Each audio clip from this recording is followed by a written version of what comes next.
Brother and lads, welcome back to Cossy's Arsenal podcast. My name is Cossy. Good morning, good afternoon, good evening, wherever you are in all parts of the world. Welcome back to the channel and welcome back to a brand new video. We're going to be diving into Arsenal Fulham match day 4. Now, it's a very difficult game given the context because I think really Fulham are really doing well. But in the last 30 games that we've played them at the Emirates Stadium, actually at home, we've not lost a single game. They do not have a very good record when they play Arsenal. They do not have a very good record when they play away from home. And I think that is something we are going to be capitalizing on. So in this video, I'm going to be diving into my prediction, the starting lineup, what I think about the game, what you should know, players to watch from Fulham, and also how I think we can win this game. But of course, in the comment section, before we get into there, hit that like button for me. Let's get this video to 800 likes. But in the comment section, your predictions. Let us begin there. Let us start with our predictions.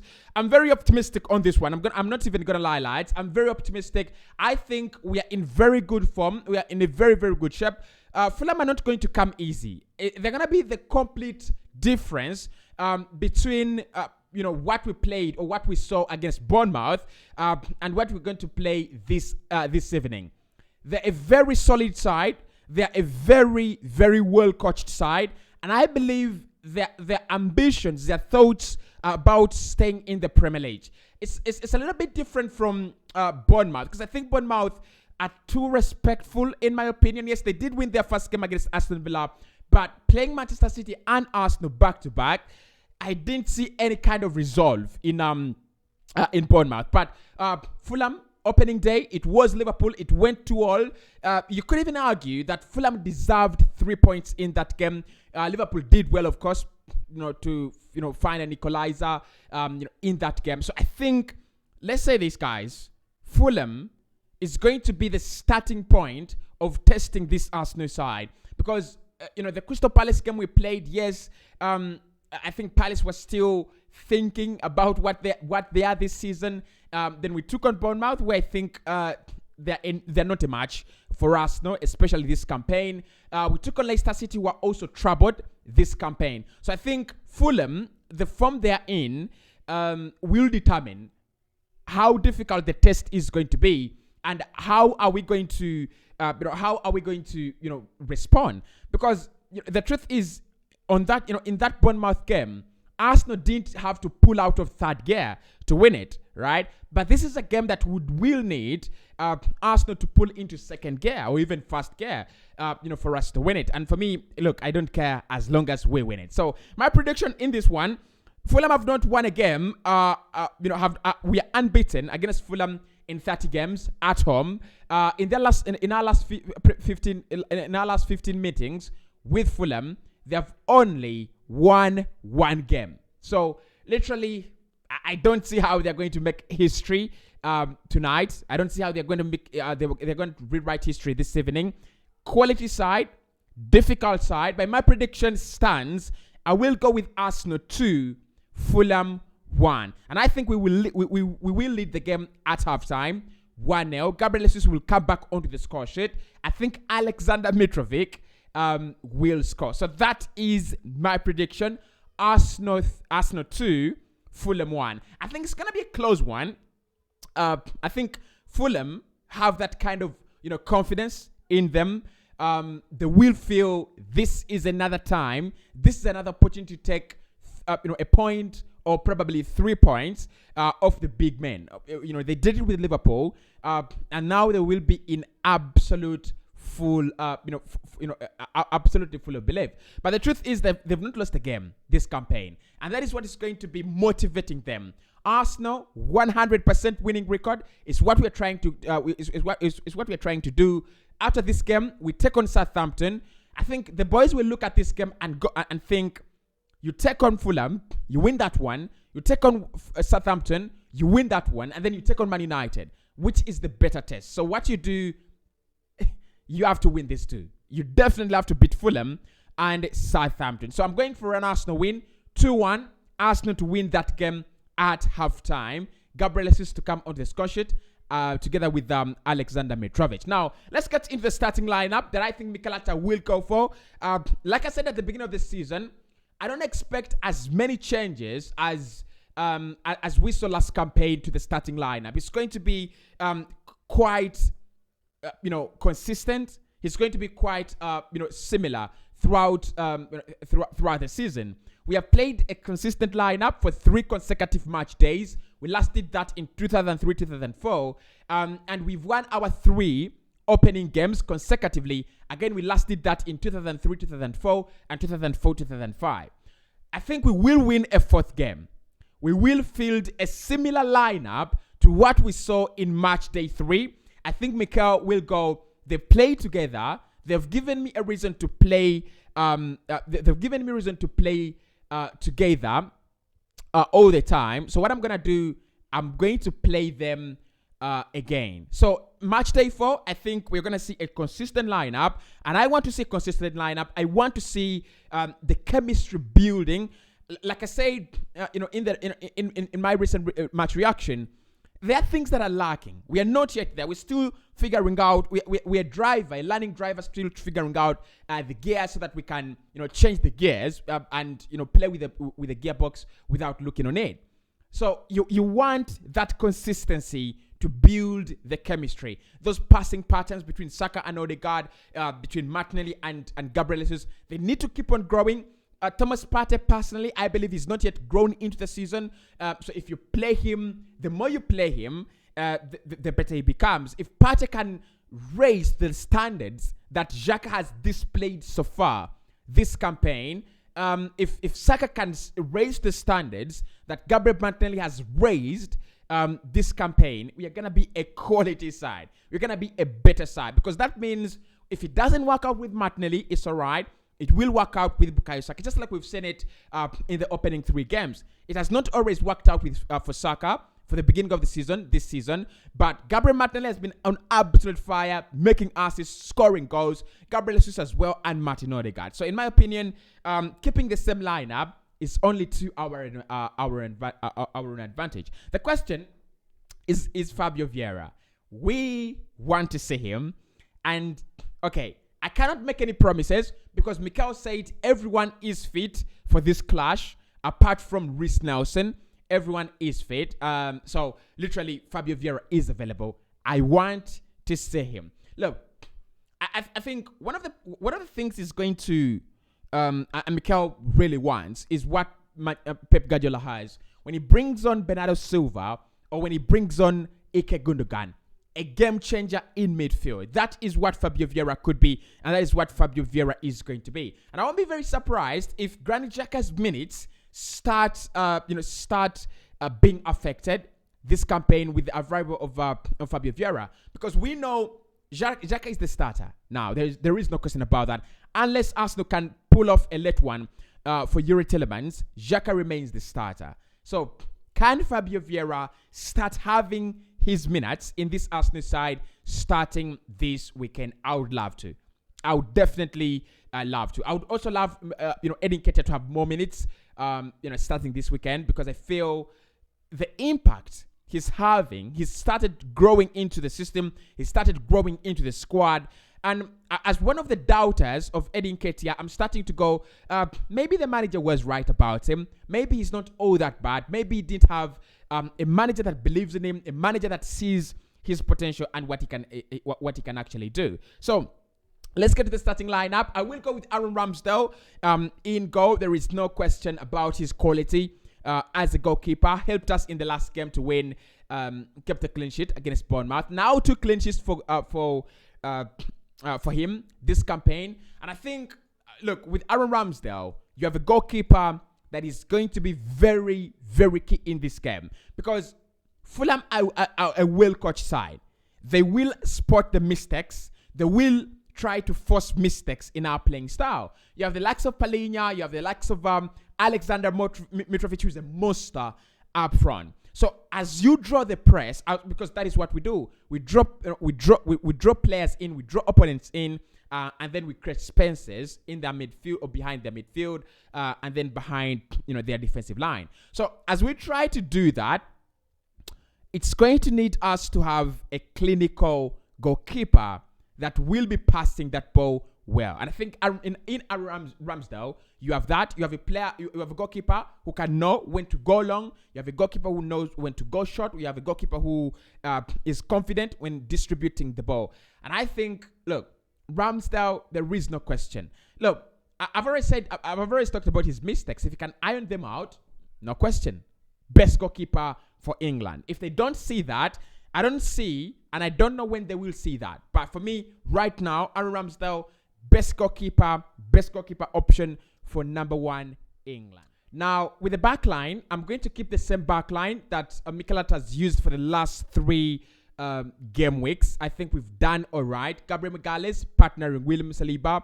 That centre-back partnership is going to be absolutely a nightmare for attackers this campaign. I think the complementarity between those two is at a very, very different level. And I just love the fact that Gabriel Magalhaes has recognized William Saliba as a ball-playing centre-back.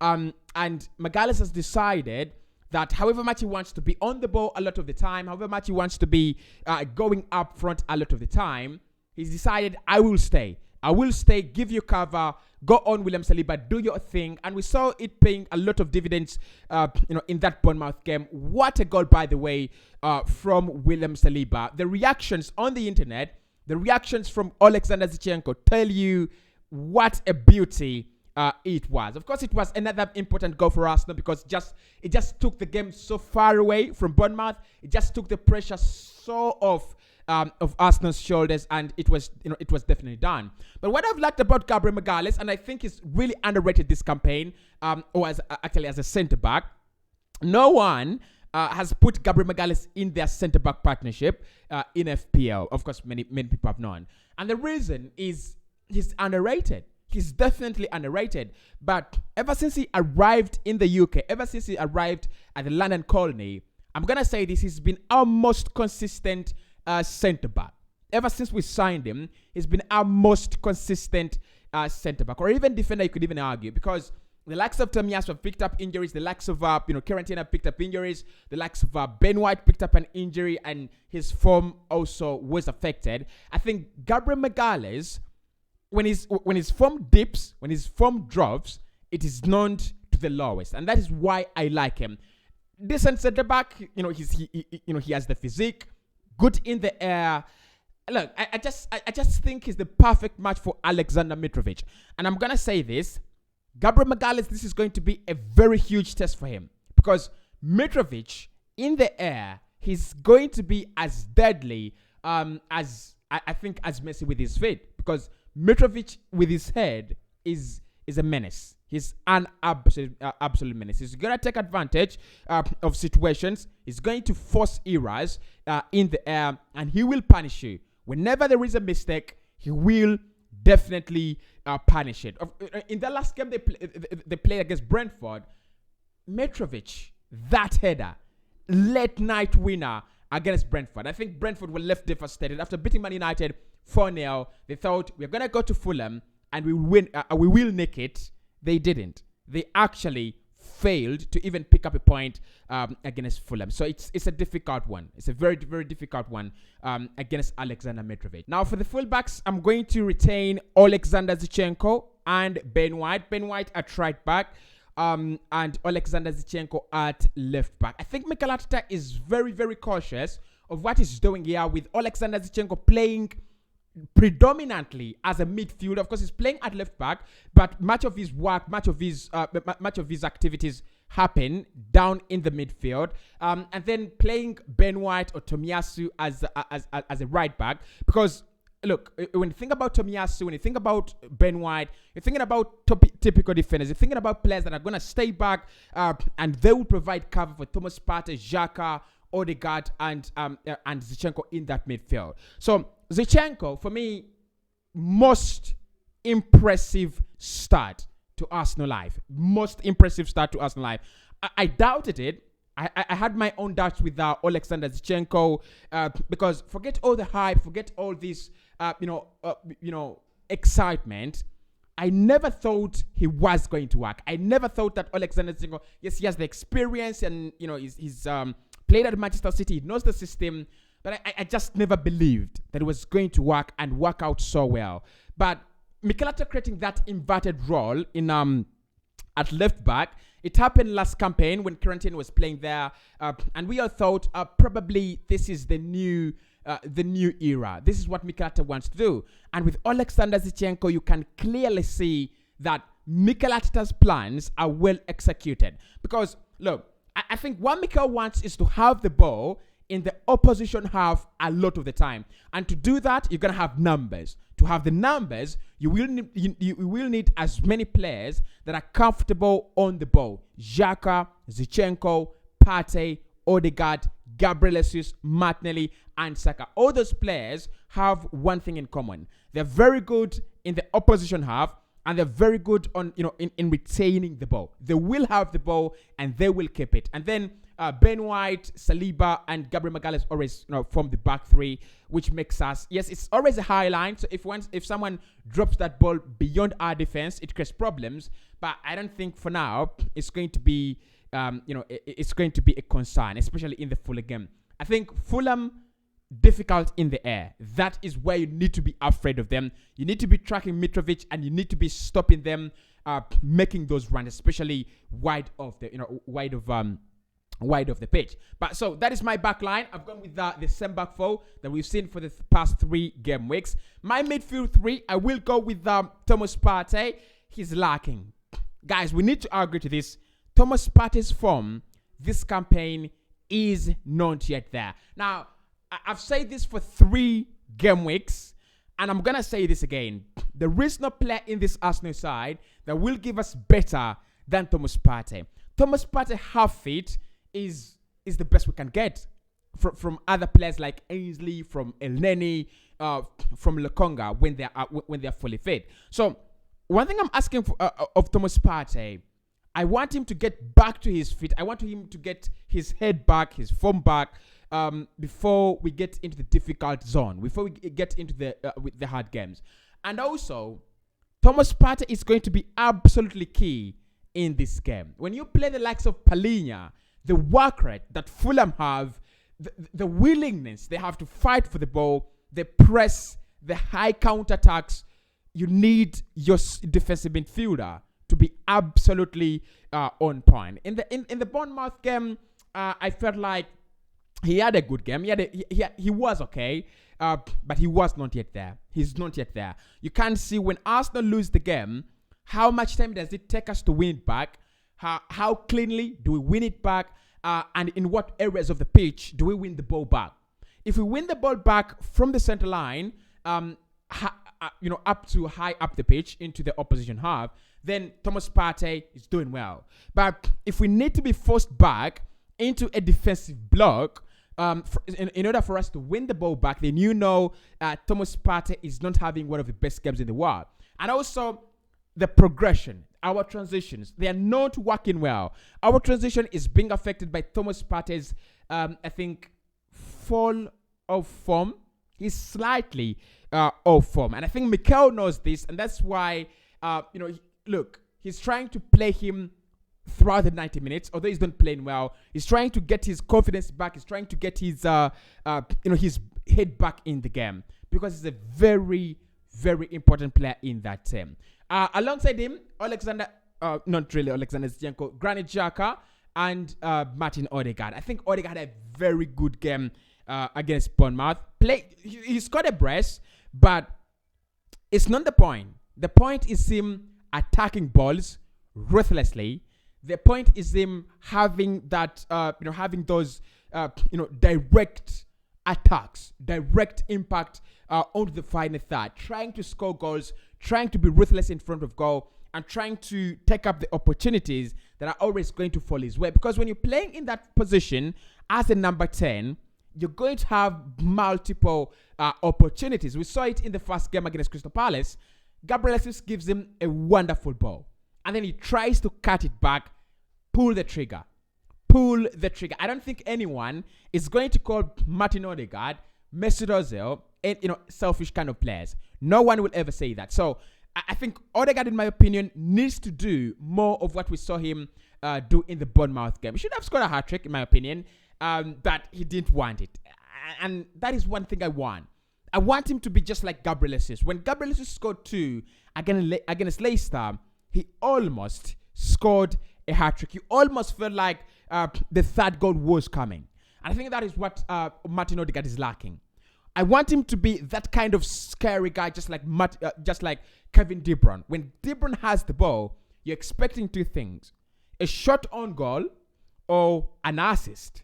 And most of the time, it is either of the 2. And that is why Manchester City literally thrive when he's on the pitch. They cannot fail to find something. They cannot fail to nick something. So Odegaard, very good game against Bournemouth. Captain, fantastic. And me very many FPL points. I think around 12. Actually 16 in that game. 16 points in that game. And I'm going to say this. If he continues like that, we're going to have a lot of chances created for Gabriel Jesus. And it's going to be a very wonderful partnership. Xhaka, I've already said that he's the most improved player under Mikel Arteta. Ever since Mikel Arteta came in, Xhaka is the most improved player. And it's no surprise as to why, apart from Saka and Gabriel Martinelli, Xhaka is the only senior player to have kept his place in Mikel Arteta's side of the generations from Arsene Wenger and Unai Emery. He's the only player.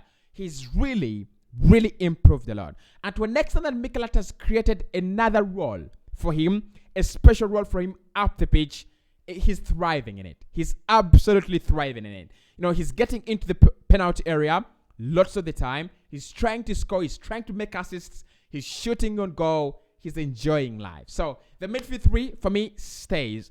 Up front, look, do I want to see any changes up front? Look, I would want to see any changes up front. I think Bukayo Saka, I can drop him.